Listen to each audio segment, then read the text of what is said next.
का शंखनाद फेफड़ों की कैपेसिटी बढ़ाने के लिए है। ये गुब्बारा जो वैन फुला रही है, पहले इसकी खुद की फूंक निकली जा रही थी। इधर ये भी एक तौर तरीका है। हमारे डॉक्टर जो है ये आज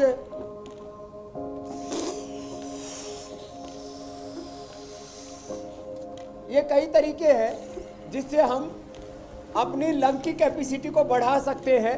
तो ये सारे तौर तरीके हमने बताए। एक ये भी तौर तरीका है कि आपकी लंग की कैपेसिटी कितनी है, आपकी फूंक कितनी है।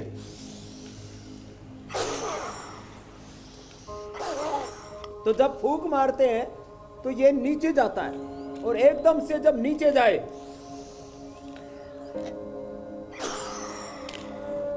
और ये अभी 450 तक पहुंच गया। क्या बात, जबरदस्त है सौम्य जी, बहुत स्ट्रॉन्ग है। लंग कैपेसिटी आपके लंग्स कमजोर पड़ गई है तो आप इन तौर तरीकों से माप सकते हो। ये इक्विपमेंट तो नहीं है स्वामी जी घर पे, लेकिन गुब्बारे फुला कर देख लिया जाएगा कि कितने गुब्बारे फुला सकते हैं एक टाइम में। तो पूर्णिमा ने जो है और हमारे डॉक्टर जो है, क्या नाम है, डॉक्टर कनक ने ये अलग अलग तरह के तौर तरीके हमने इसलिए बता दिए शुरू में कि आप यदि ऐसा नहीं कर पाते हो, इसका मतलब है आपका लंग कमजोर है। अब उस कमजोर लंग को अच्छा बनाना है तो क्या क्या करें। तो जो जवान बेटे बेटियां हैं उनको तो दौड़ना चाहिए। तो चलो अब शुरू करते हैं आगे का कार्यक्रम। और एक आज बहुत इंटरेस्टिंग कार्यक्रम है। इधर देखो, ये तो हृदय बस्ती हो रही है। जिनका फेफड़ा और लंग कमजोर होता है उनको ये हम प्राकृतिक चिकित्सा का उपचार स्वामी जी तो बहुत सुंदर बांसुरी भी बज रही तैयार हो रही है। तो मुझे लगता है शायद आपने आज बांसुरी वाले को भी इसलिए बैठाया है कि किस प्रकार से लंग को अगर फेफड़े मजबूत नहीं होंगे तो बांसुरी भी नहीं बज सकती। सारे यौगिक उपचार भी सबसे पहले बता रहे हैं। तो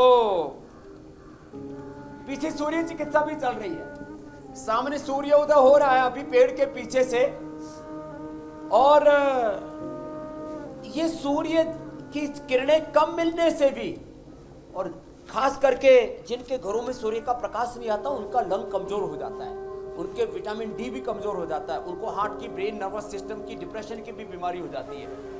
इधर ये हमने पीछे भाइयों को सूर्य रश्मि चिकित्सा देने के लिए यहाँ पर बैठाया हुआ है।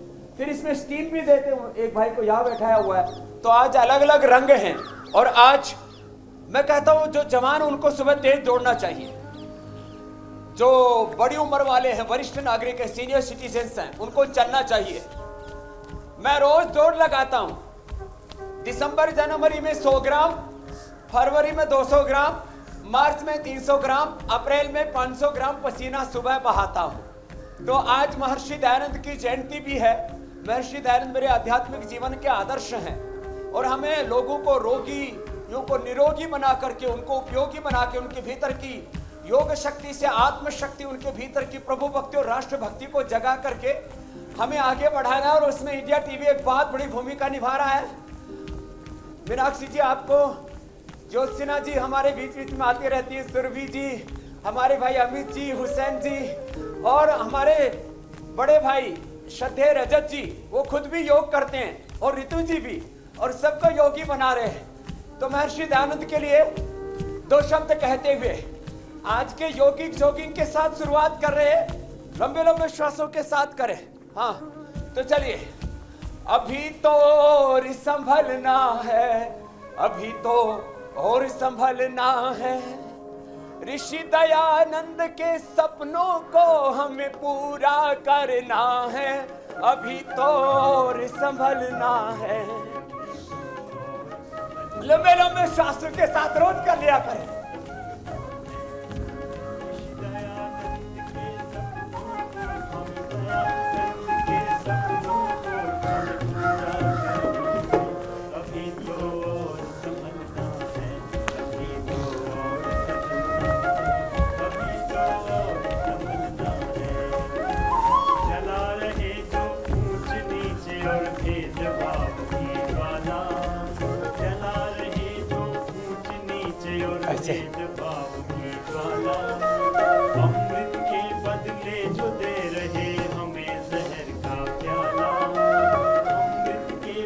अरे पूरा बैठे क्या होता है?